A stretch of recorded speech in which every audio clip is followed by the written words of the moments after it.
Welcome to the Low Post Podcast on a Wednesday morning. Oh, you thought we were going to get 2 sweeps? You thought we'd have 8 days off before the NBA Finals? You thought this was going to be easy for the Miami Heat? It might still be easy. Who knows? No! The Boston Celtics, the most confusing team in the NBA, go into Miami, and I don't think I've ever seen a team do the thing where they let go of the rope in one game in a playoff series, and that letting go of the rope takes them to within a game of elimination and turns the series into a blowout, and come back the next game and fight with grit and precision and calculation for their season. Usually, like I thought back to 2019 Milwaukee-Boston, when Boston won the first game, and then it just kept on getting worse and worse and worse and worse, and 3-1 Milwaukee, and you were like, Game 5 seems like it's going to be a Bucks rollover the way this is going, and it was a Bucks rollover, and this was not. Mr. Goldsberry, how are you, sir? I am well. It's good to see you, Zach. I watched that game last night with very just open mind. I didn't know what to expect, and it turns out we got the outcome of like you said, Boston getting off the mat and making you, my friend, get on an Amtrak train and travel up the Eastern Coast to Game 5. And let me tell you this. If you're on the quiet car, be quiet. The quiet car is called the quiet car. Keep your cell phone conversations to a minimum, people. Yeah, just no cell phone talk on the I don't know what the hell the rules are. Look, I am you will not hear a peep out of me unless I'm right. Asked a question by the Amtrak staffers. Anyway, before we get to Boston, Miami, and whether this is already perilous for the 8th seeded Miami Heat, who I remind you, had a negative point differential, and were not a team that appeared to be building towards some late season crescendo, salvaging a subpar regular season. We're a team that got shellacked by the Hawks in the play-in game and was wheezing to an ignominious demise against the Chicago Bulls, who probably are looking at all this and saying, hey, should we give Vooch 4 years, $9 billion? We're right there. We're right there on the doorstep. You're not right there on the doorstep. Before we get to all that, I wanted to start with, just quickly, Denver Nuggets fans, you know I love the Nuggets. You know I love Jokic. You know I love watching them play. We're going to have so much time to talk about the Nuggets that it is only natural that we are using this time to talk about the greatest player in the world, suggesting he might retire, to what the hell is going to happen to Boston if they win or if they lose the series, or if they win the series, I guess, to the Heat in this improbable run. But I do want to just lead off with Mr. Goldsberry. The Nuggets are in the finals for the first time in the history of the NBA history of their franchise. Swept the Lakers. Each win more clutch and impressive than the last, seemingly. I just want to get your quick reflections on watching this Nuggets team and what, if anything, you have found your brain thinking about now that they're in the finals. Well, small market, quote unquote, Western Conference teams have been disrespected for years in sports media and the general NBA discourse. So welcome aboard that train, Denver.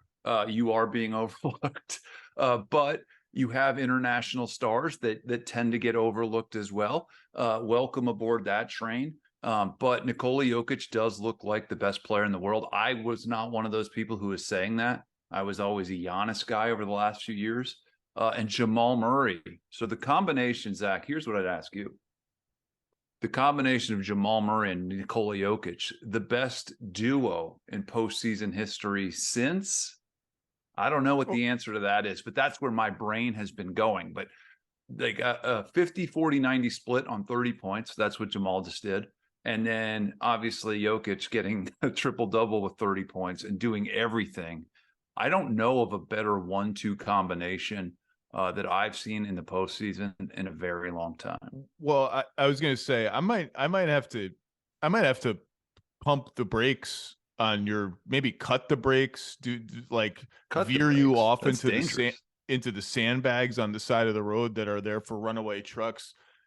Because they got to win a title before I start, like Shaq, Kobe, Jordan, Pippen, LeBron, Wade, all the Warriors. All I'm saying, that's a long time ago. That's long. Well, the Warriors not a long time ago, but the other ones you mentioned, that's where my brain is going. I'm starting to think like that with these two guys in this exact playoff run.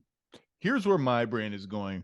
The great thing about sports is you never know when you're going to learn something interesting about a team.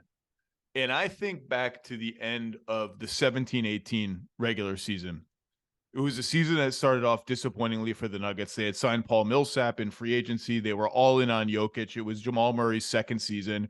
And the integration of Millsap was clunky to start with. The offense wasn't flowing.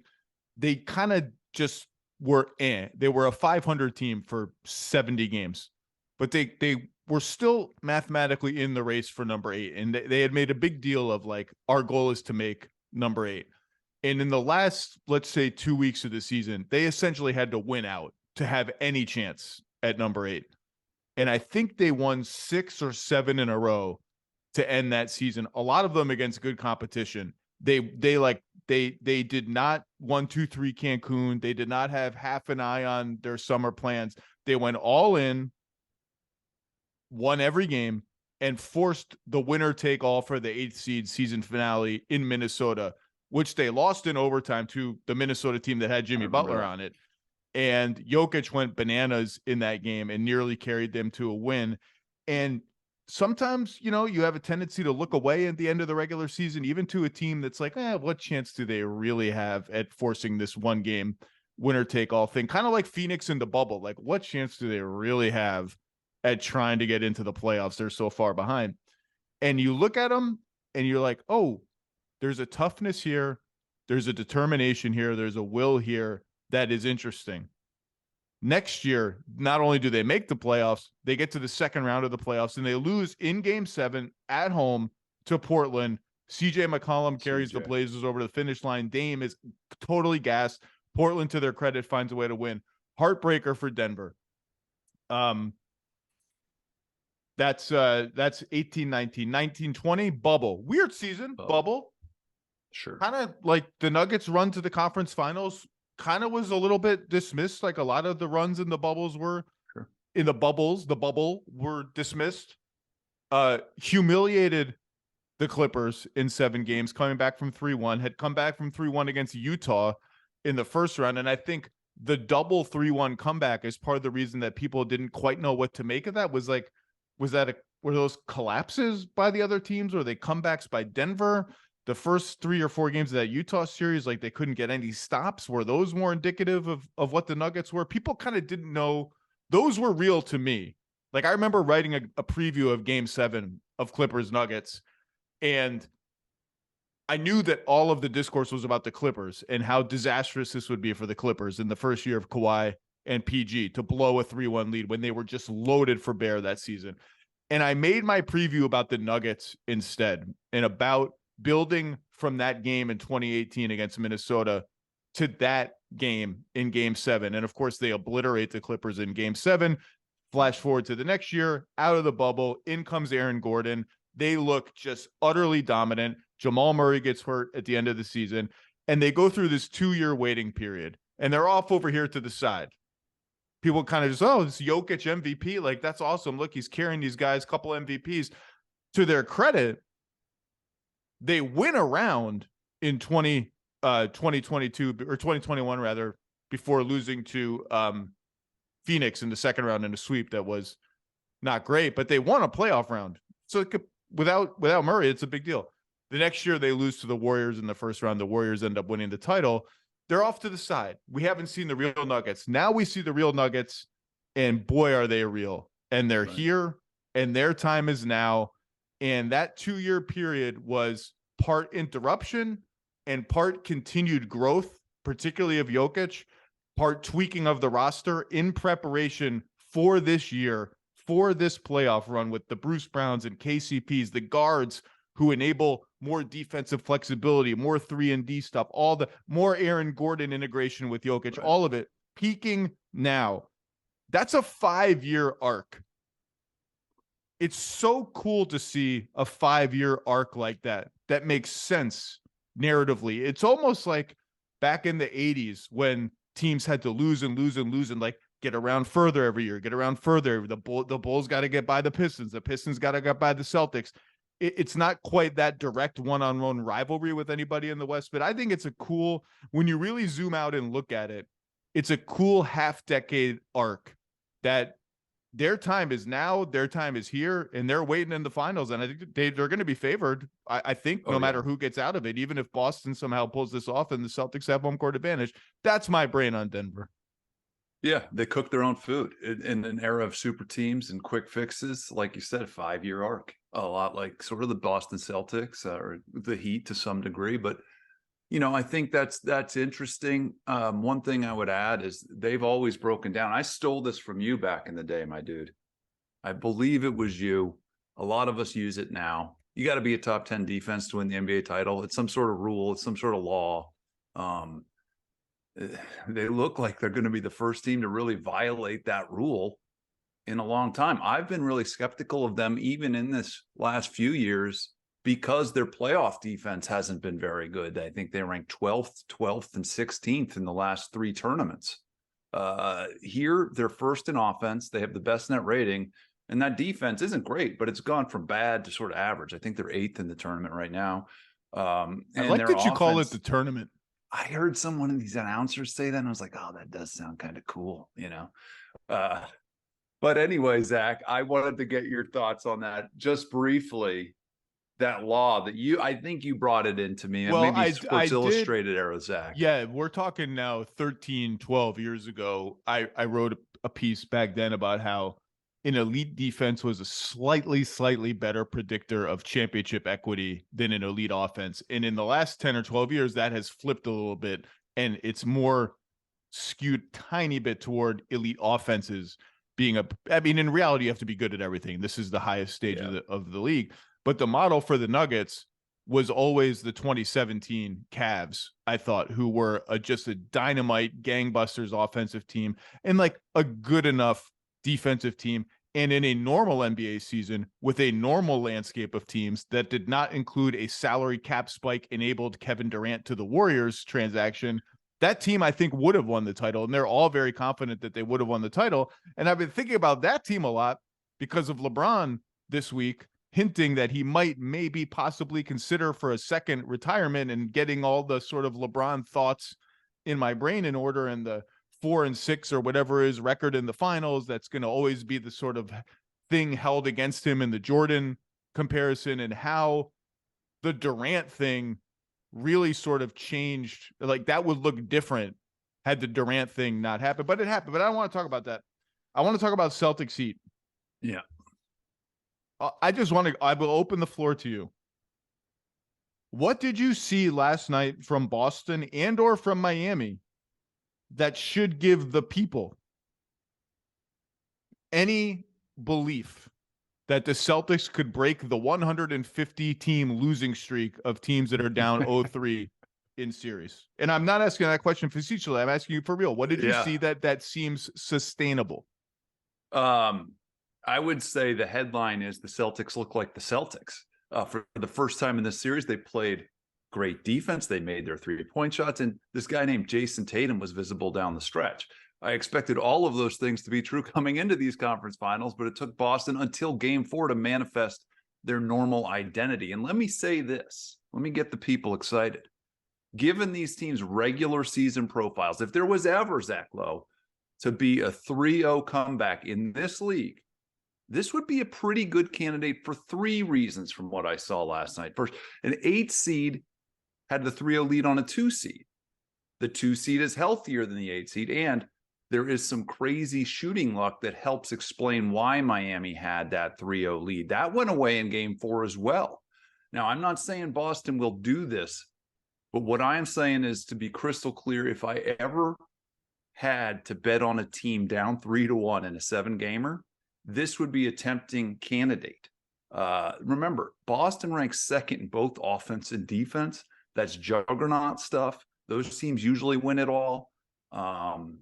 And I thought what I saw from their defense in the second half and Jason Tatum in the second half, the 3-point shooting sort of turned right side out. when you look at these two teams' regular season shooting profiles.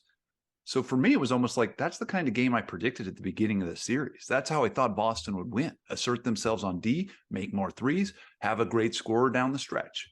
So that's what I saw. What did you see, though? Well, so a lot of it is make miss, right? Like the Heat had been out shooting expectations and the Celtics had been undershooting expectations for whatever you think those expectations are worth. 18 of 45 on threes for Boston, 8 of 32 for Miami. That's the game. Smart makes three. Grant Williams comes in and makes a few. Horford finally shows up and makes shots. That's the whole game. And the Heat are actually getting fewer threes in this series and fewer shots at the rim and more mid-range shots than they did in the regular season. That is something to monitor. So a lot of that is the game. I'm glad you brought up the history. So a couple of days ago when the Heat went up 3-0, I said, look, this does not look like a Boston team that has any life left. And this is right off the top of my head in just rumbling around, because there's no way to quantify this really and do a deep research dive on it. I just don't remember a team, like I said, just letting go of the rope in a series they were trailing badly and showing up again like that. Usually that game 3 means the game 4 is Cancun time, and it was not Cancun time. So, and I said on paper, which is not worth very much paper. I mean, it's worth something. I don't know. This is clearly the team with the best chance ever at coming back from 3-0. And then I said to myself, you know what? I should probably have our stats people look that up just to make sure that's okay. Because like you said, we're talking about a number 1 seed or number 2 seed, number 1 point differential, number 8 seed with a negative point differential. Home court is massive, massive. If they win game 5, they've already got one road game. They're one road game away from potentially getting it home for 7. That's a big, big deal. So I asked our stats team, is there any way to look this up?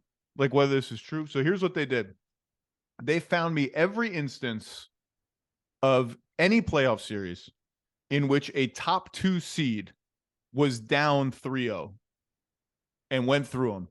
And it is crystal clear that this is the best chance ever on paper, Miami people, on paper, of a team. There have been 9 instances. Here they are. Ready? Yeah. 84-85, the 2nd seed Bucks against the 3rd seed Sixers. A lot of these series are second round series between two teams of relatively equal caliber. 95 Magic finals against 6th seed Rockets. The Magic were the number 1 seed. The Rockets were the 6th seed. Rockets were defending champion, had acquired Clyde Drexler in the middle of the season, totally changed their team. 2000 Utah Jazz, the 2nd seed, goes down 3-0 to the 3rd seed Blazers, 2-3, right? Like blah, blah, blah. 2-3. 2002, the number 1 seeded New Jersey Nets go down 3-0 to the number 3 seed Los Angeles Lakers in the finals. We all know the Nets were not favored in that series. And that was the best 3 seed of all time, I think, right? Probably so. Yeah. 2007, the number 2 seed Cleveland Cavaliers with a young LeBron James go down 3-0 to the number 3 seed San Antonio Spurs in the finals. We all know that's not a normal favorite underdog situation. I'm going to skip one and come back to it.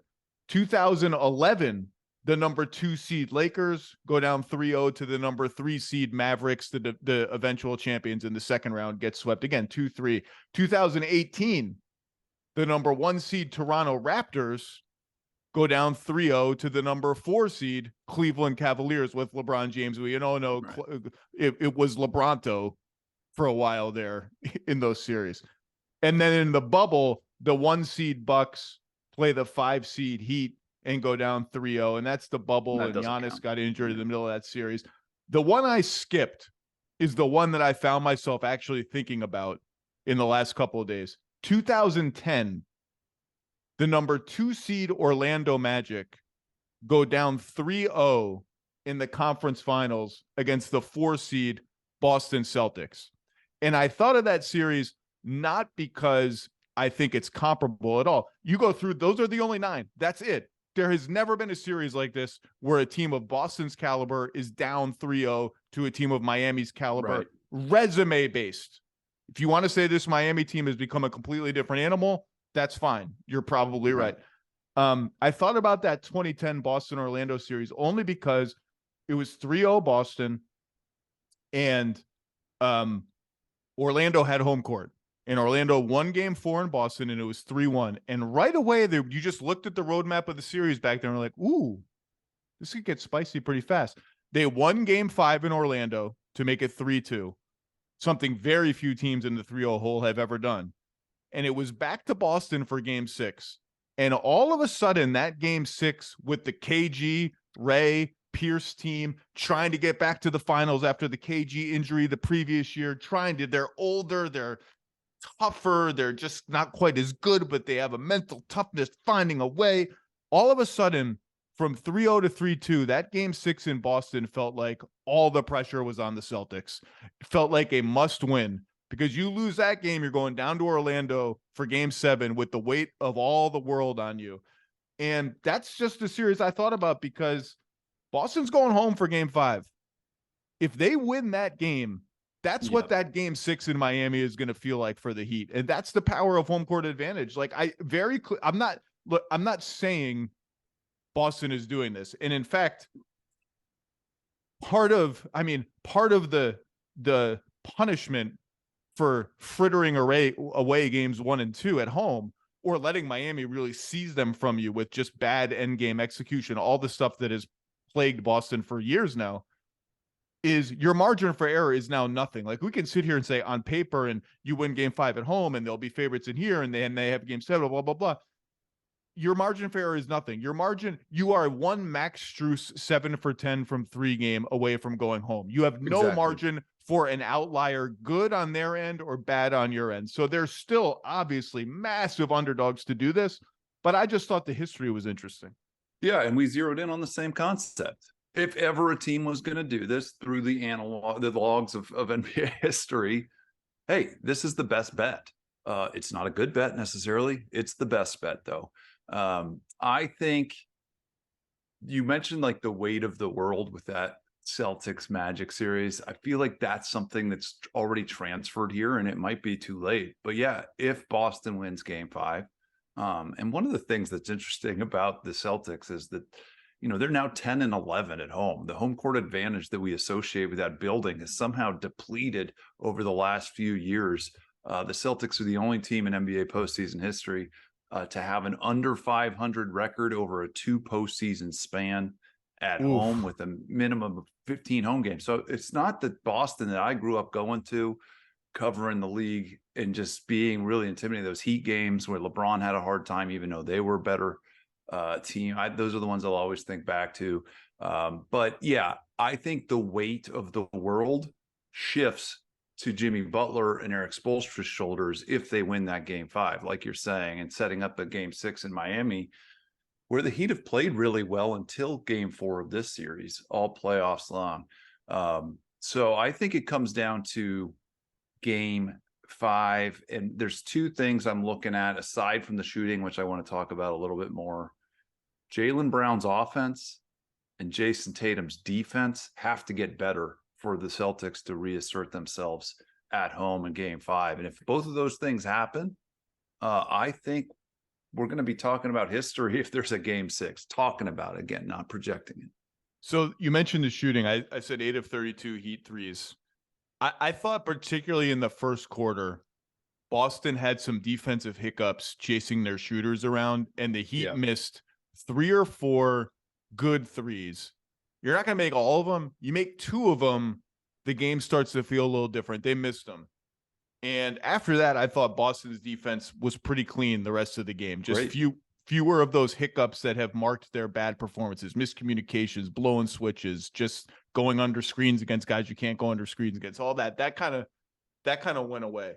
The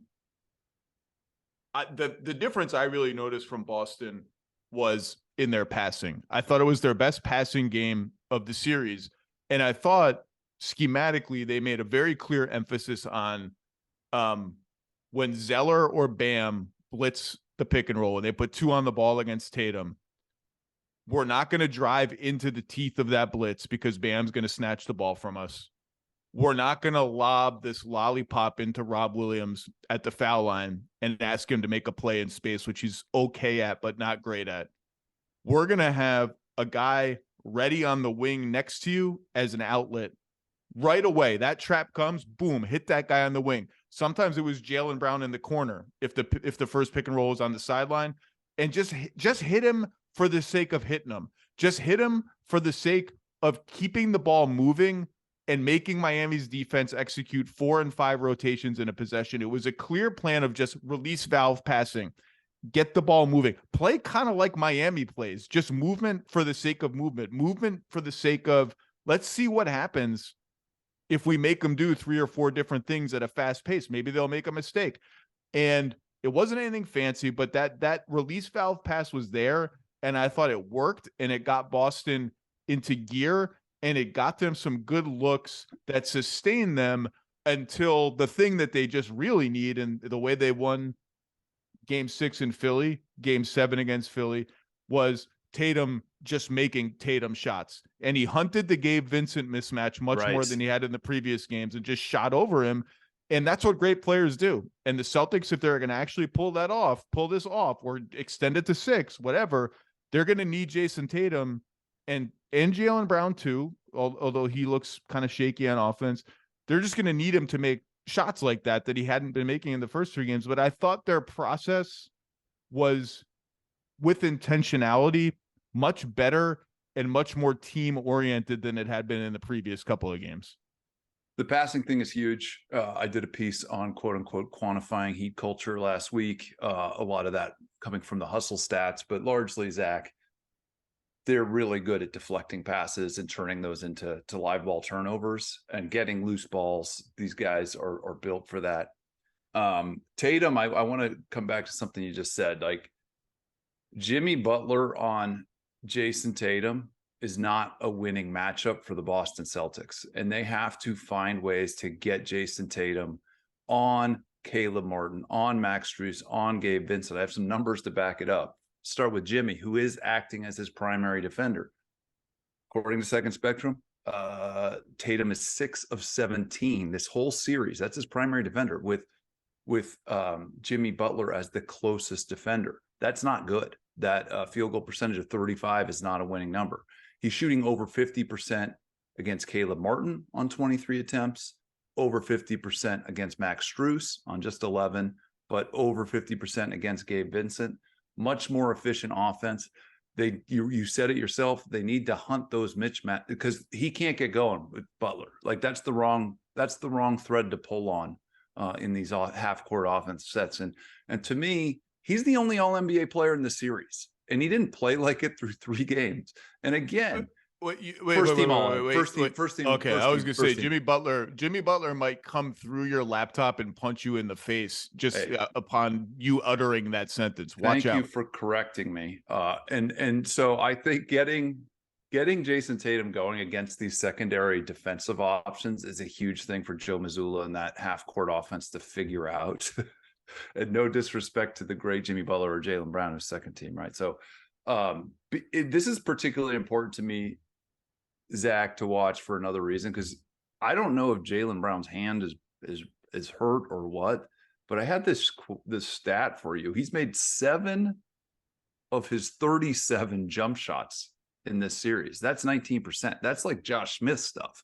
That's like, let this Josh guy Smith catching strays unexpectedly. Sorry, Josh Smith. I always liked you, Josh. Hey, he's an avid listener of the Low Post. We all know that. But great passer. I love to watch Josh Smith pass. All right, I'm sorry. So what are we doing? Like, if I'm Miami, am I approaching let Jaylen shoot territory? Maybe I'm not going there, but it's not as scary as I thought it was coming into this series.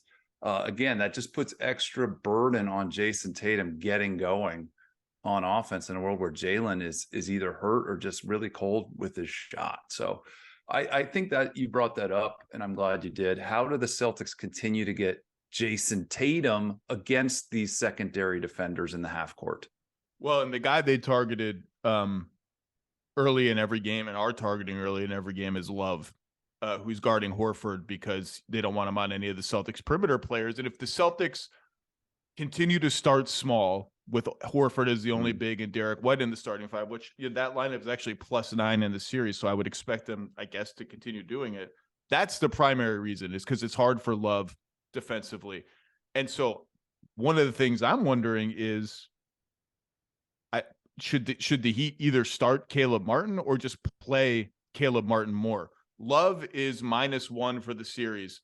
Caleb Martin is +25 in 132 minutes, or the Heat are +25. Wow. And Butler, Martin, Bam as a trio is +34 in 59 minutes. Both those numbers are striking to me, because I don't think that 59 is not as high as I expected it to be, because those have been their 3 best players in this series. I think they might just have to play together a little bit more.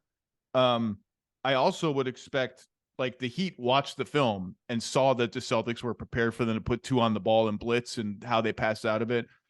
You saw the Heat start switching more with Bam toward the end of the game. They actually switched more screens in that game than they had in any prior game in the series, according to Second Spectrum. That was maybe a hint of something. Similarly, the return of the zone at the end of the game, and Tatum heard it with one little flash mid-range jumper. Yeah. As a way to just sort of, it was sort of, that to me signaled, A, we're behind, try something new, and B, Boston was ready for us to come out and play one style of defense. Let's mix it up a little bit. Yeah, I noticed that same Tatum flash to the free throw line and put a puncture wound right into that zone right away. And I do think when Boston struggles on offense, it's turnovers. It's turnovers. And you mentioned the crisp passing and the smart half-court sets.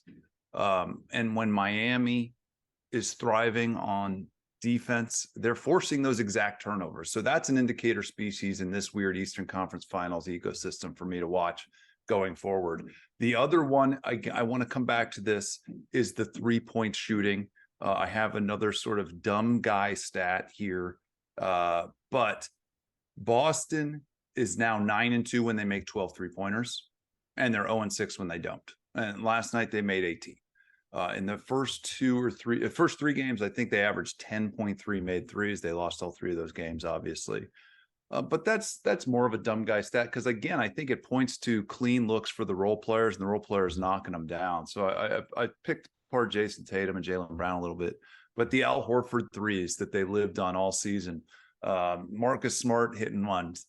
To his credit, Derek White has been very good shooting the ball. Grant Williams has been very good shooting the ball. And again, it's sort of, that's what I came to expect from the Mazzulla era Celtics, was our 3-point machine. I think they ranked 2nd in 3-point makes per game and 6th in 3-point percentage. One of the best 3-point shooting offenses in the NBA. Just laid an egg in the first 3 games. And last night they showed us what they look like when they're making those threes. And they're hard to keep up with as a scoring team when they're making those threes, Zach. And that's why I'm sort of really zeroing in on that too when Boston has the ball. All very good points. I think the Boston lineup questions are really, really interesting, in part because I don't really feel like I know the answers to them. Clearly, Joe Mazzulla prefers starting small, and like I said, that lineup is +9. Rob Williams, I thought his impact on the game in stretches last night, particularly on defense, got better as the game went on. The Celtics are -30 in 83 minutes with Rob on the floor, and they were -6 last night. I don't quite know what to read into that, and just every combination is bad. Al and Rob together, the double big look, -20 in 15 minutes. Grant Williams and Rob Williams, just -3, so that's kind of neutral. Rob is the only big man in this series, has been kind of meh, -5 per 100 possessions, according to Ben Falk at Cleaning the Glass. Good for the whole playoffs, so maybe that's something to look at too. And the Grant Williams ingredient, which was just so long overdue, I never understood it, has been huge the last 2 or 3 games, was big against Philly. And I just thought it was interesting that they closed with him on the floor last night in place of Derek White. And you could feel the Heat searching around on offense and being like, we no longer have the lighter guy the skinnier guy for Jimmy to poke at. And now we don't really have anybody for Jimmy to poke at. And Derek White's an all-defense player. I had him first team all-defense. But in this matchup, he's the guy that's getting bullied. And it just felt, you could feel the heft of the Celtics without him and with Grant Williams on the floor at the 4. And Miami kind of searching around for like, we don't really have any place to go here. So I don't know what the right answer is. It's probably a mix of everything depending on who's on the floor. Like Rob can play when Zeller's on the floor. The brief Rob Williams guarding Caleb Martin experiment has failed in this series. I would be wary of that. And the other thing you mentioned, Jaylen Brown. Team worst -40 with Jaylen Brown on the floor in this series. And they are losing the Brown, not Tatum minutes by, I had Ben Falk look this up. It's only 40 possessions, so it's not very many minutes because Tatum's obviously playing a ton of minutes. The Celtics in those minutes with Brown and not Tatum, 78 points per 100 possessions, 135 points allowed per 100 possessions. So that's like minus a gazillion. Those minutes are nervy minutes, and I don't know what the proper alignment is. I do know that I get nervous when it's Brown, no Tatum, and Rob Williams is the only big man because I just don't think there's enough playmaking on the floor. I would like Horford and or Grant Williams to be out there for a little bit more playmaking. But finding the right balance of when to play who is going to be really interesting in Game 5 for Joe Mazzulla, who called an emergency timeout in the middle of a possession that was dying out. Oh, there we go. The most anticipated and hyped timeout of the season by any coach, I think. It was a real moment there. I think that I'm a fan of the double big lineup, and I know when I'm coming on Professor Lowe's podcast, you can't roll up on vibes alone. I did a little research. No, I don't know how to feel about it. It's that I've been a fan of it too. I thought it was really good against Philly. I don't think it fits this series quite as well as I said after the first game, but I'm interested to hear your take. Please go. I mean, I look at the numbers, and it's obvious that the smaller lineup is doing very well and the double big lineup is not. And I don't know if that's because when Jaylen is not scoring and now you have both Jaylen and Rob out there, you're too weak offensively. Because, when you look at Jimmy and who he's picking on, to your other point, Rob Williams is doing his job protecting the paint against Jimmy Butler. And so is Al Horford, by the way. Derek White, you mentioned they're targeting Derek White on defense. So really this Celtics postseason, I think the most two common starters that are sort of toggling spots is Derek White and Rob. Grant Williams is being this sort of wild card there. But yeah, Jimmy does go at Derek the most. He's 8 of 15 against Derek. He hasn't shot that many times against anybody else in this series, even though Derek's not really his primary matchup. But Rob he's 4 of 14. So I look at Rob obviously as a rim protector. My biggest question is, what the heck is going on with Jaylen Brown, dude? You just mentioned those stunning stats. I mentioned the stunning jump shooting stats. If the Celtics want to come back in this series, they're going to need Jaylen Brown to be Jaylen Brown. That's it. And he has not been that guy. Well, that's what I meant by your margin for error is down to zero. Your ability to absorb another Jaylen Brown clunker is very, very low, and in fact relies on other things happening, like the Heat having a clunker, Jimmy having another blah game, although he finished with 29 last night. He missed a lot of bunnies, I think, that he would normally make. Tatum having a monster game, whatever it is. But yeah, they're not winning 3 more games if Jaylen Brown doesn't have a game in there somewhere, and in the other games is at least like okay to good. The other small stat that I'll throw out that's sort of a red flag for Jaylen is he's 4 of 9 from the free throw line, and he missed a free throw last night. And Reggie Miller, who knows a thing or two about shooting on the broadcast, was like, I think his hands bothering, something like that. That tracks with the jump shooting numbers. He looks like Jaylen Brown athletically. The shots just aren't going in. But Joe Mazzulla's leaned into jump shooting with this team, with this rotation. So exactly right. They're going to need more from Jaylen's jump shooting. And they got 45 threes last night because of the ball movement. And they got 45 threes last night because of the ball movement, because they played with pace. I thought that was big, not just off the turnovers, off makes, off misses. And one of my favorite possessions was, I think Tatum was bringing the ball up after a miss, and Grant Williams just waited for him at half court and set a pick for him at half court.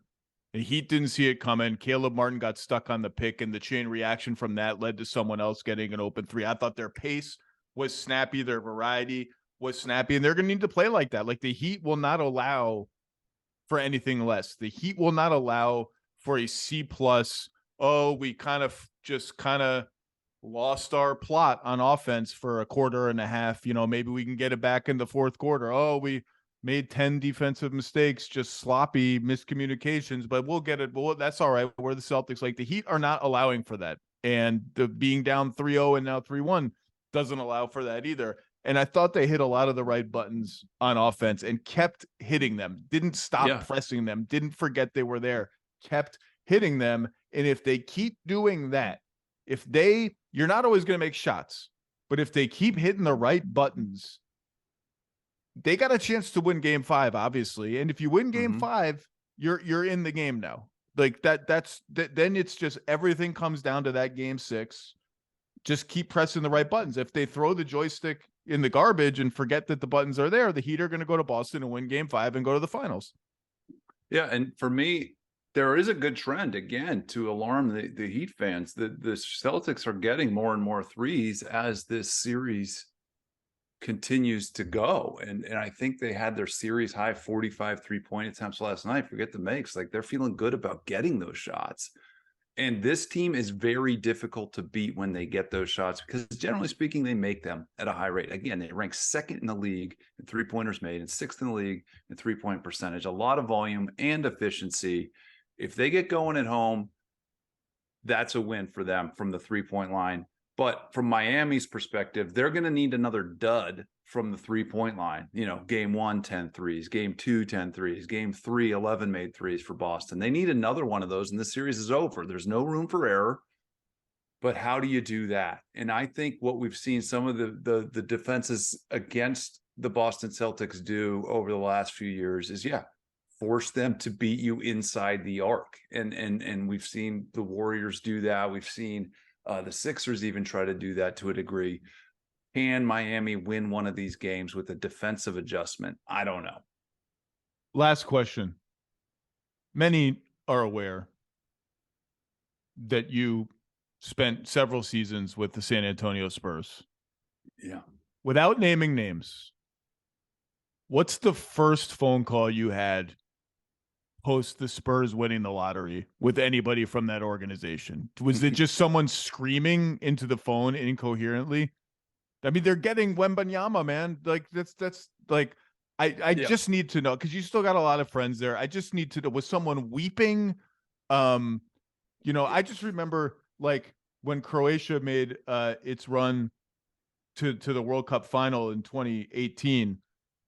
Obviously, we're watching all these YouTube videos of Croatians celebrating, and they beat England. Maybe it was when they won the quarterfinals on penalty kicks. This video went viral of a Croatian guy opening his window, picking up an armchair, and just throwing it out the window. Like, he just completely lost his way. He picked up like a giant recliner and just threw it out the window. And I was like, I love this guy. I picture like somebody doing that is basically what I want. This is the guy. My friend, he runs the Spurs draft model, a close friend of mine. And he went from one of the most stressful, hardest jobs of his career to, I don't really have to come into work for the next month or two. And he went for like reasons to not like Wembanyama. Like, we're not going to get the pick. And these guys are obviously analytical thinkers, Zach. And they're the first to remind you, we only have a 14% chance. We actually have a 16% chance of getting 4 or 5, whatever the numbers were at the time. These dudes were the happiest. I called them right away, because you can put down the draft model, at least for the first round, because we know what we're going to do. And that is a huge load. And then, I tried to call RC, but it was his birthday, and he had better people to talk to than me. So then I called my friend and your friend, Shea Serrano, who's sort of the mascot of Spurs fandom in San Antonio, and he was ecstatic, and we screamed at each other on the phone for a while. It was a great moment. A lot of people from every corner of the city and the organization are thrilled. Apologies to the rest of the NBA who thinks this was fixed or we're spoiled or luck has struck too many times. But it was a great moment for a proud organization, a proud set of basketball fans. But yeah, I think you would appreciate the draft model guy essentially having his work done for him now. He usually has the hardest job in June. I think he should go the other way and rework his draft model so that it has Wembanyama as like the 7th pick and submit it to RC Buford and Brian Wright and be like, hey, you know, I've raised some concerns here. I really think you guys need to look at this methodology. And it's all faulty and he just like rigs it, but just to see their reaction. Yeah, one of the things that he has to do right now is look at all these weird inputs too. His job gets harder and harder because now he has like guys from the G League, obviously, Scoot, the Thompsons. That what stats are we using for these guys? It's all unreliable. But to your point, we can turn knobs and levers to make this thing say what we want. Turns out, you know, the Thompsons are the best, or the Scoot is the best, Brandon Miller's the best. That's not going to happen, though. We have another European prospect coming into San Antonio, and that usually spells good things for the Spurs and the city of San Antonio. Kirk Goldsberry, thank you for your time. We will eagerly be watching Game 5 tomorrow. I will be in the building at the whatever the TD Garden is called now. It's going to be fun. Thank you, sir. Stay quiet on the quiet car. All right, let's deviate from the conference finals for a bit and talk about the conference finals that just ended. Dave McMenamin, our Lakers ace reporter. How are you, sir? I'm doing well, Zach. Great to be here with you. So I want the full scene of when LeBron says at the podium, expresses some uncertainty that he would play next season, that he might retire, hinting that he did the R word I don't think was ever said, but hinted that retirement was a possibility. And then you track him down somewhere in the bowels of crypto.com, somewhere in the crypt. I want the whole scene. Are you running? Where is the side conversation you have with him? What is your reaction and the room's reaction when he says what he says at the podium? I need to know who was there. Are any Rambi around? Is Pelinka nearby? Is Adam Sandler lurking? I need all of it. So, Zach, start with the podium. My initial question to him was, when you look at what you have with this group, do you feel like you kind of have the pieces in place moving forward next year to compete for a championship? Because obviously he's made it clear that that is the priority number one, so long as he's going to continue to play. And basically, like, my head's not even there yet. So I quickly pivoted, asked about Denver. He gave, a nice answer. Chris Haynes ended up asking about next year later on in the presser. And again, he was like, well, I don't know how many guys we have under contract. And so it was very much evasive towards next year. And then I think Melissa Rowland's question ultimately led to his answer saying, well, I just got a lot to think about. Now, I had planned to try to get him after Game 4 to ask about the foot, because I'd kind of checked in on that at various times, and it was basically, it wasn't the right time. He didn't feel like he wanted to talk about it. I was like, well, this is the last time I'm going to see him, maybe until he plays a Drew League game or something like that again this summer. So I might as well ask it. So I got into a couple of foot questions as we were walking to, the big auxiliary press room set up for the conference finals, because there's hundreds of media members in town in Los Angeles to cover it. He comes out of the room. He's greeted by Randy Mims. He's greeted by Damon Jones, who was a assistant on the staff this year, former teammate of his. He's greeted by a Nike executive, and then he kind of makes his way out. Now, as John Ireland, the Lakers play-by-play man, mentioned on a podcast recently, and it kind of got some buzz, he has his documentary crew also following him on his way out. Andy Thompson, who's Klay Thompson's uncle, a longtime, a great videographer and journalist for NBA Entertainment, is kind of behind the camera, and they had the boom mic going. And so as I've asked him in various situations over the last several years when the documentary crew is going, more often than not, he will say yes because he's gathering material. So usually if I want to ask him something along this nature, I got to check to see if he's willing to go there and talk about it. And he's like, yeah, okay, what do you got? And so we're making our way out the tunnel down towards the stairs that you take from the street level down into the bowels of the arena, and then you follow down the ramp to where the player vehicles are. And I'm like, so what am I supposed to do with that? You got stuff to think about. What's the thread I'm supposed to pull at? He said, if I want to play or not. I'm like, as in next year? He goes, yeah. I go, so you'd really walk away? He goes, that's what I got to think about. And it was almost like, all right. I walk back up the ramp. I'm processing what he just told me. I know I have SportsCenter hits to write, to do. I know I have a news story to write on what happened in the game. But it's like, what do I do with this information? And immediately found Marcus Vandenberg, my editor, and we started the wheels churning on the story. Are you guys in motion, walking and talking during this brief? Is he serious? Is he smiling at you like, you got to ask me this, huh? Or is he dead serious? No, pretty dead serious. Like, not, and there's times when certainly he'll have like a twinkle in his eye, like as he says something. It wasn't that. It wasn't like his tone was devastated. And it certainly, I've seen LeBron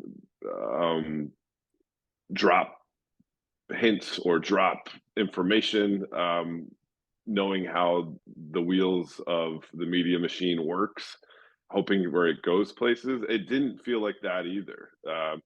Felt like a guy who was exasperated, both mentally and physically, from a long season, and is recognizing as things like his idol in the NFL, Tom Brady, or I don't know if idol's the right word, but his contemporary who he drew inspiration from, and Tom Brady retired, and his longtime friend, Carmelo Anthony, retired, and kids are getting older, and there's less and less chances to spend time with them around the house. Bronny's now going to be the college freshman at USC. Just kind of assessing, is it all worth it? Everything I go through, all the sacrifices I make, what's that carrot left on the stick? And it had been over the last several years that the carrot on the stick was, I want to play with my son Bronny in the NBA. But in the second round against the Warriors, he even softened that stance. He said, listen, that's my goal, but I don't know if that's Bronny's goal, and I'm here to support whatever Bronny wants to do.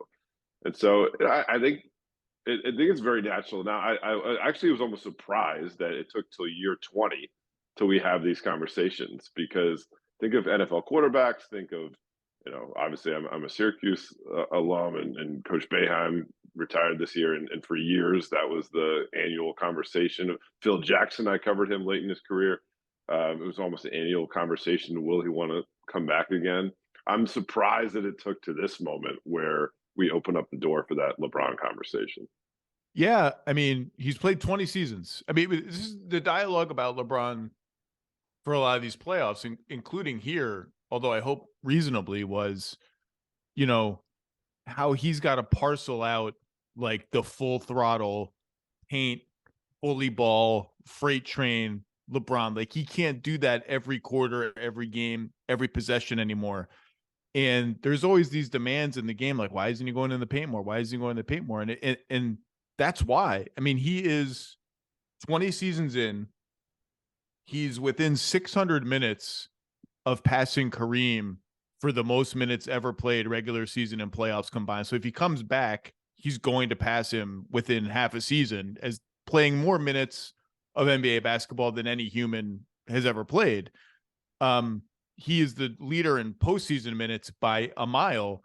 He has played the equivalent of 4 extra regular seasons of playoff basketball. So yeah, I mean, it's like, yeah, he can't go to the paint all the time anymore. He can't just like back down Andrew Wiggins 100 times a game. He just doesn't have that in him, because he's played more basketball than any human ever in the history of Earth has played. All of that said, you and I have probably spent a lot of the last 24 hours talking to people. Do you actually think he's going to retire after the season? My gut says no. I had a source close to LeBron. I spoke to him yesterday, so the day after I spoke to LeBron about those retirement comments, and he said he's been around LeBron for years, and this time of year he's just very raw, like coming off a losing season, and obviously a successful season in many people's eyes, but losing season meaning like he wasn't holding up the Larry O'Brien trophy at the end of it. And all sorts of thoughts run through his head. He's like, and I've had conversations about him this time of year, and it's roster moves, that he thinks in the moment need to be made, and settles down a bit, and the mind frame changes, and so I think when we'll know for sure, probably won't be for a month, maybe even 2 months. He's going to take some time here to be away from it. Get that foot checked out. He told me he's going to get an MRI on it and check to see how the tendon's healing. Obviously, he was recommended surgery back in February, and we'll see if that ends up being the route that he has to go. And as we've seen over, several of the last summers, he starts following his children on their basketball AAU tournaments in the summertime, and he's told me about how that reinvigorates his love of the game, lights that spark again. So I imagine come July, if not sooner, he'll be champing at the bit to go in for season 21. But I certainly, I've seen some people interpret his words as a leverage play. I've seen it interpreted as a cry for attention. I really don't believe it was either of those two things. I think it was a guy who is openly starting to question his basketball existence, and that's something that he was able to keep at bay for so long. That's why guys do retire, because ultimately you can't keep those thoughts at bay at some point. Do we know what the timetable, a recovery timetable would be if he has foot surgery, what that would be? I don't.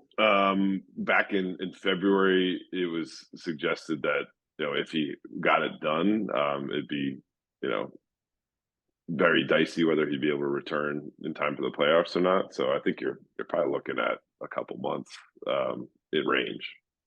I like what you said about, there's reason to be skeptical of LeBron's motivations in saying something like this, because he has not been shy in the past about sometimes passive aggressively, sometimes aggressively tweaking his respective front offices to do stuff. But I actually it's not like I know LeBron and spend an enormous amount of time physically in LeBron's orbit talking to people, but I didn't have that reaction to these comments like, oh, he's trying to seize the attention from the Nuggets and the finals, or, oh, he's leveraging Rob Pelinka into trading 2 first-round picks and Rui Hachimura sign and trade for blah, blah. I actually don't. I think LeBron's views on the roster are pretty well known. Like, I think his urgency to win now, his potential interest in playing with Kyrie Irving, like that. I think we all know that. Like, I don't really think there's much leveraging left for him to do. I think Rob Pelinka is well aware that LeBron would like him to construct a championship-ready roster one way or another next year. And if LeBron thinks that roster should include Kyrie Irving, I think he's probably already made that known. If he thinks it should not include X, Y, and Z, I think he's probably made that known. I don't really think any more public pressure is super necessary. So I did not, from afar, and then having talked to people around him, just interpreted it as sort of the post-game musings of a guy who just played 47 minutes and 56 seconds and scored 40 points in an elimination game and had nothing left. Probably had felt like if there were a game 5, man, that would be a tough recovery process for me. And he did, he did leave it all. He did leave it all out there, but that's how I mean, LeBron's wishes are not going to be secret. The other thing that someone told me yesterday was, by the way, I've heard the same as you. Like, it's actually interesting how this was a bombshell for like a second. and then it became like not a bombshell. Like it's hard to find anyone around the league who actually thinks he's going to retire.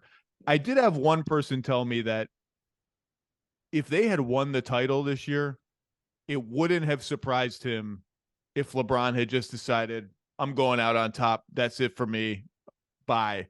But they didn't. And so, I mean, I'm operating under the assumption that he's coming back next year. I think the Lakers were and are. And if he's not, then a lot of other questions start to come to, like, do you just trade Anthony Davis and get out of this whole thing? But I'm assuming he's coming back. Yeah. And just on the other point, I wanted to bring up the Denver, trying to take attention from Denver.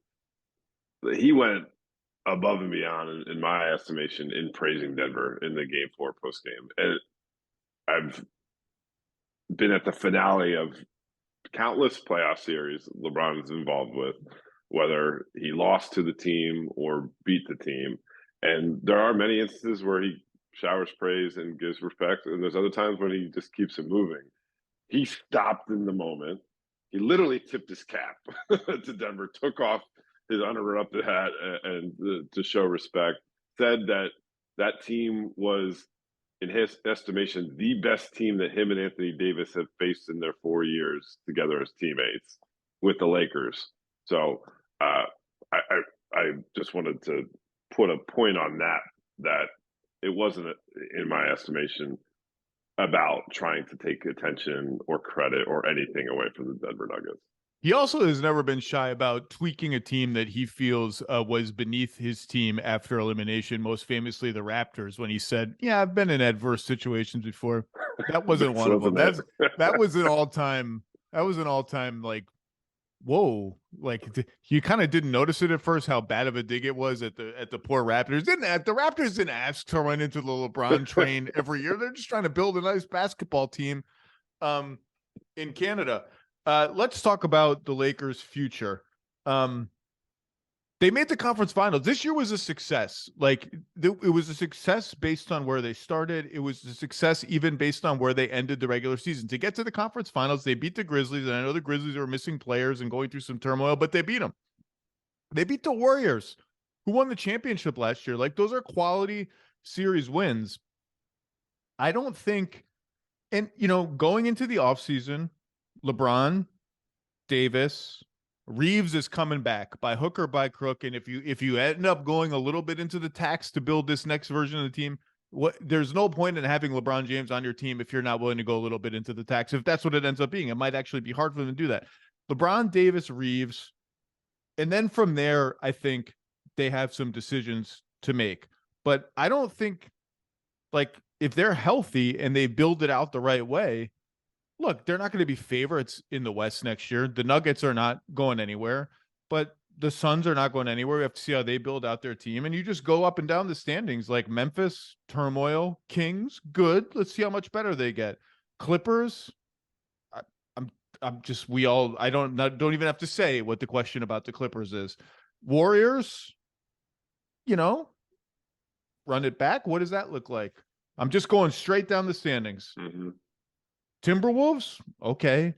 Thunder, I expect them to get a lot better next year. That much better. Pelicans, the big fella ever going to play? Dallas and Portland, I think, loom as interesting. How aggressively do they try to go for it? Are their picks going to be in play? And obviously Dallas has a much discussed point guard free agent on their team. Like, I don't think it's crazy to look at that landscape and think, we build it out the right way. We're not going to be favorites, barring injury to somebody else. We're going to have our own injury concerns always with LeBron and Anthony Davis. That's just a way of life for us. They're not as bad as the Clippers' endless injury concerns, but they are complicating factors.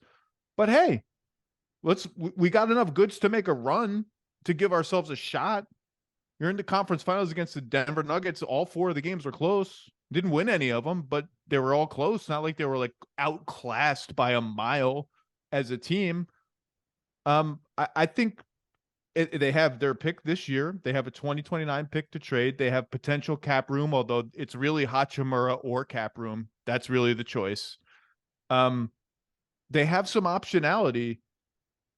I know Rob Pelinka has said we're going to try to build with what we've got. We're gonna prioritize continuity.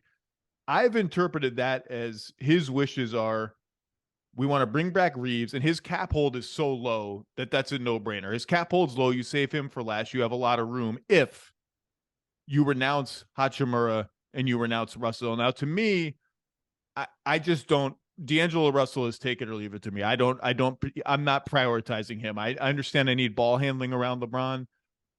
If it's him or cap space, I'm taking cap space and see what I can get. Obviously, you do due diligence first to see what your cap space can get. Hachimura is an interesting one because it really is a cold calculating choice. If you re-sign Hachimura, you do not have cap space. And the only way you turn that slot into another player is then signing and trading, maybe double sign and trade. And Hachimura's probably got to be involved in that too. He was great in the playoffs. Great. Like making Wiz fans vomit in their bathrooms. Great. His skill set's interesting. Size, some shooting, some mid-range scoring. I don't know if the 3-point shooting was real. It was a little bit crazy, but I mean, is that plan A? Plan A is that. And Adrian Wojnarowski and I spoke about it on his podcast. I wrote it yesterday after the exit interviews, but the Lakers have intentions of bringing both those guys back, Austin and Rui, and doing whatever, I don't know, whatever it costs. But really that's what they want to happen because they view them both as young culture pieces who are tangible representations of who they want to be as a franchise going forward, and players that they view that can be LeBron and AD players or beyond LeBron and AD players as well. And listen, I understand the reticence when you describe it. If Rui means taking yourself out of the potential Kyrie Irving sweepstakes, like that's punitive in a way. I guess it comes down to how realistic we view the Kyrie Irving sweepstakes to be in the first place. Yeah, and you do you know that answer before you make any kind of decision on Rui, obviously. It's may not so there's Kyrie, there's Fred VanVleet, who is another clutch client, and there's what the Lakers want, and there's what LeBron wants, and those may not always be aligned. So I'm like LeBron. I mean, when they had Russ on the team, LeBron like publicly begged them to go acquire Kyrie Irving. Like it was not subtle. I don't know what Kyrie Irving wants. I know what Dallas wants. They want to bring Kyrie Irving back, and maybe they just offer so much money that in so many years that this becomes a non-starter.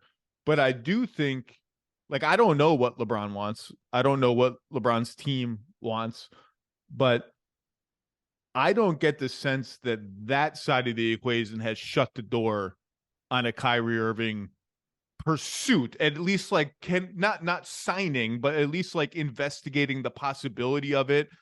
I think there's a certain level of confidence that yes, that thing has failed in Boston, in Brooklyn, and for a brief time so far in Dallas. We can make it work.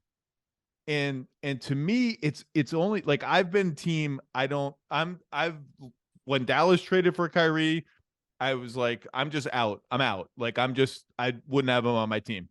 I understand why LeBron, his experience might make him feel differently about his confidence level. But I do think the interesting thing about the two paths is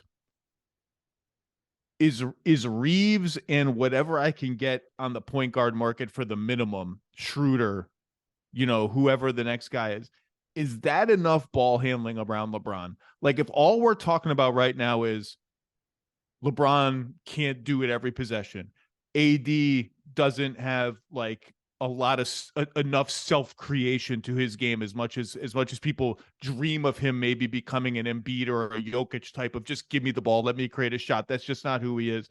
Is that enough ball handling? Because that's the piece that Kyrie brings that I think LeBron, part of him, probably craves. And there's the recognition of we can exist in each other's orbits, and that's very important because we've seen some other high-profile players not work alongside LeBron, and that's has to be a consideration here. And you know, and I think there would also be the unification of purpose if it was to occur. You know, LeBron is desperate to get a fifth ring, and it seems based on the stories we heard about Brooklyn that Kyrie Irving really wanted to win another one. He was trying to do it with KD, and KD could do it without the Warriors, and Kyrie could do it without LeBron. Well, guess what? That didn't work, and so you go get another. It did not. It did not work. It didn't work. That is a correct assessment of the Brooklyn Nets super team.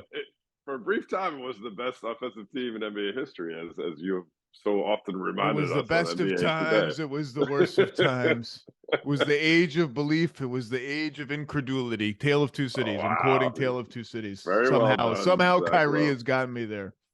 But I think the distillation of purpose that the Lakers had last season, from the one needing as a group to make the play in and dig out of that hole, and then beyond that, some of these role players like an Austin Reeves, Rui Hachimura, like fighting for their futures and recognizing every time they perform in this spotlight, there's going to be financial security on the other end. How do you recreate that? Right? If you just brought the same group back and you're 0-0, you say, oh yeah, we get a training camp this time. But can you get that shared purpose going again? And that's why I do think there has to be something to jumpstart this beyond just, the average roster tweaks that every franchise goes through. And that's perhaps why a Kyrie addition could make sense, because it would shift the energy and add some urgency versus, hey, we got to the conference finals with this group. We get to know each other even better. We're going to get back there. Like I think that's kind of folly. I love what Rui did in the playoffs. If it comes down to Rui Hachimura or Fred VanVleet, I'm taking Fred VanVleet. I think I might just rather have Fred VanVleet than Kyrie Irving, because I can't go back on my stance that if I were running a team, I just wouldn't have him on it. That's my personal whatever. I understand I'm sacrificing size. I'm not sacrificing that much depth, though. If I can bring back Reeves, if I hit a draft pick, or if Max Christie's ready to do something, I keep Vanderbilt around is just to sop up some regular season minutes and, be a Swiss Army knife matchup wise. Maybe the room exception allows me to bring back Lonnie Walker or another quality player. Like I think I'd rather go the ball handling, not star, like Fred VanVleet's not a star. I realize he's an all-star, but like good, dependable ball handler. Take a lot of the burden off LeBron, not shift too much of it to Reeves, not overburden Reeves. I think I like that a little bit better, but this is all very fresh. I haven't thought it out that much. So just a quick aside on Max Christie. He finishes his exit interview press time yesterday and is walking out, and we kind of say our pleasantries before we go away for the summer. I think he's going to play the Lakers summer league team, so I'll see him there. But so often my conversations with him over the last several months have been him sitting at his locker and me standing up. But in this case, we're both standing up, looking each other in the face. And I'm like, did you grow taller? He's like, yeah, I grew a little bit this year. So maybe he could help with the size if he keeps growing. But I mean, he's already put on muscle. But he looks like more like a rangy wing than strikes you as a guard that he was at Michigan State. Just a quick aside. What's the organization's view on Anthony Davis right now? Because in my opinion, the media discourse around Anthony Davis is just spun into la la land, no pun intended. Like, what's the organization's take? I mean, the injuries are one thing. He falls a lot. He's going to get injured. He's going to miss 25, 30, whatever games. But like there's all these people out there. What trade could they make like for Anthony Davis? What fake trade is out there? Like, okay, I mean, what's their internal view? Rob Pelinka has said this yesterday based off a question I asked him. LeBron James and Anthony Davis as a tandem they view as unmatched in the league, unparalleled. And, obviously that's a very rosy way to look at it because the rest of us do know the injury history. We do know the age of LeBron. But Anthony Davis was so vital to Darvin Ham being able to implement his defensive system and have that team adopt the mentality that really was, the entire presentation that Darvin brought with him in order to kind of get the job as they went through several candidates was we can be dominant defensively around Anthony Davis. Anthony Davis allowed that vision to occur. And yeah, there was some internal kind of murmuring, to use a word that I think I've heard you use before, that, and I'm talking a year ago or whatever, that can this ever happen again if AD can't stay right? And is some of him not staying right bad luck? And is some of it him not doing the same things to prepare his body the way like a LeBron James does? Those murmurs have gotten quieter over the last year, the people I speak to. And I think there's a recognition that he has made strides in terms of his program away from game days in order to keep his body in the best possible position to perform. And some of that is the influence factor from LeBron James, which, that's all you want, right? If you're going to invest in a LeBron and invest in a trade, sacrificing young talent to get a guy like Anthony Davis, you hope that Anthony Davis can benefit from everything that LeBron has to offer. And at this stage, that appears to be lockstep. Will Anthony Davis be the 50 and 20 guy he was for that beautiful spell in New Orleans? I don't think so for the rest of his Laker days. No, but the on again, off again narrative, I pushed back against that throughout the playoffs. He doesn't control the ball. He needs to get it from others. And his defensive impact was consistently fantastic. And so the Lakers feel very good about Anthony Davis right now. Yeah, I'm tired of the subject matter, frankly. One of my pet peeves about it is that defense is just kind of like squeezed in to a mini clause of a longer sentence at the end of the 5th paragraph about Anthony Davis. And it's like, no, it's actually kind of a big deal that he was the best defensive player in the entire playoffs, and the Lakers could construct entire defensive game plans around him, and other teams had to change their entire offensive game plans to account for him. That's not a ... parenthetical in the midst of like, why doesn't he score 30 points every game? Now, the why doesn't he score 30 points every game discussion is an interesting one, and I think one worth having, because he is not, and I don't think ever was, someone who was going to be the number one ball handling, ball control option on an offense and take the baton from LeBron in that sense. As you just said, like basically every big man except Embiid and Jokic, he's going to need people to feed him floaters, pick and pop jumpers, lobs, all of that big man stuff.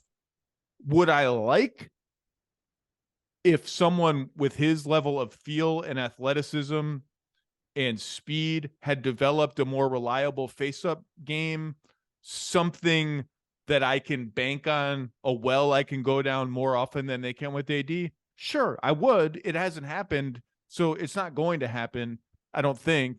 And that's fine. He still puts up like 25, 27, 29 in the playoffs, 23 a game. It's not, that's not 8 points a game. That's like a lot of points. I wish that he had evolved in some way to like 5% more in that way, a little bit more. That's fine. That's fair. That's a fair criticism. To me, the real fair criticism and why he has been inconsistent on offense and why everybody longs for bubble Anthony Davis to return again, the bulwark against that level of inconsistency is his jump shot. And his jump shot has just fallen off since the bubble. It's never come back to its peak form. And it used to be a semi-reliable weapon for him. And if you want to know why he's 30, 18, 23, 25, 16, it's that his jumper is not reliable. And so I don't know how to fix that. I hear everyone talking about his conditioning and getting his body in peak shape, and that's obviously important and more important as you go. I don't know what he's got to do to get that jumper to be better, back to where it was 5 years ago. I don't know. But if you want Anthony Davis to be a more consistent source of points, if it bothers you on some fundamental level that he goes from 40 to 15 to 23, whatever it is, that to me is the riddle that the Lakers and he have to solve. And I just don't know what the answer to that is. And it's bizarre because his free throw shooting really hasn't fallen off. And his free throw, you see his form.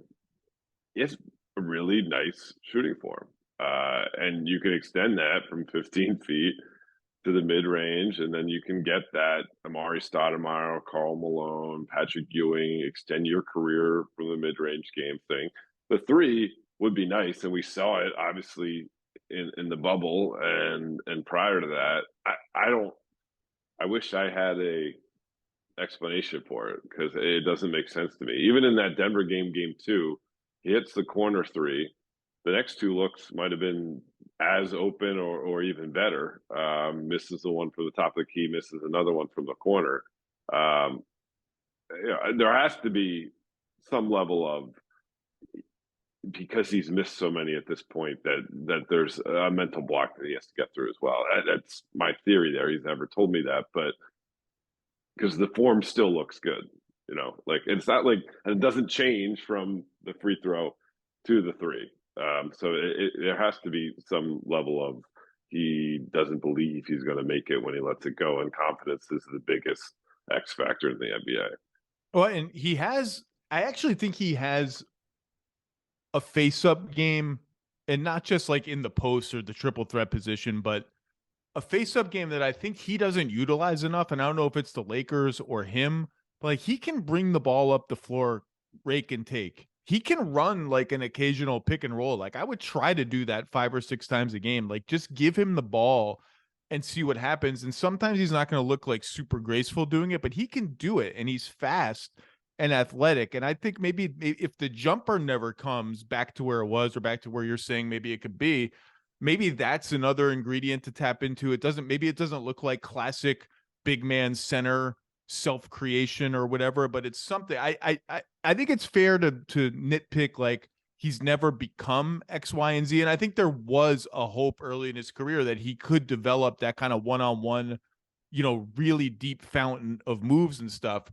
But I don't know. To me, it's more about the jump shot than anything else. And the defense is like, you just can't wave it away. Like it's a huge deal. And this team was not a good offensive team really for any point this season. They got where they got because of their defense. And maybe he's a part of why the team is not a good offensive team or a great offensive team. Part of it is also like they just don't have great spacing about around the LeBron AD 2-man game. And if they did, it would look a lot better. That's why they had to minimize Vanderbilt's limits as they went. But you also can't just not credit him for what their defense was.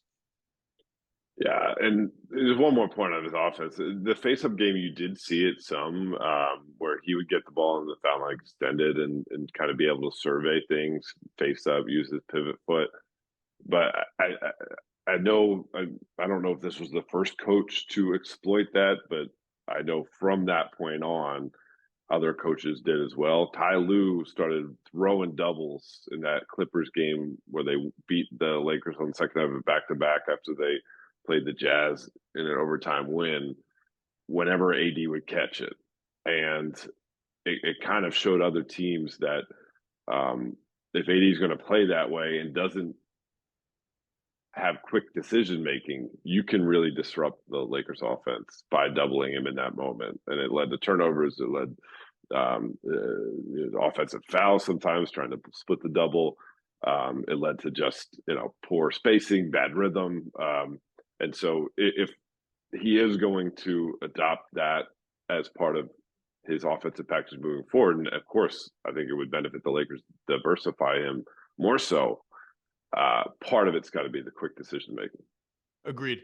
The other thing, just lastly, the very simple fundamental problem about not everyone, but people trying to find fake AD trades is, as long as LeBron James is on your team, you're trying to win tomorrow.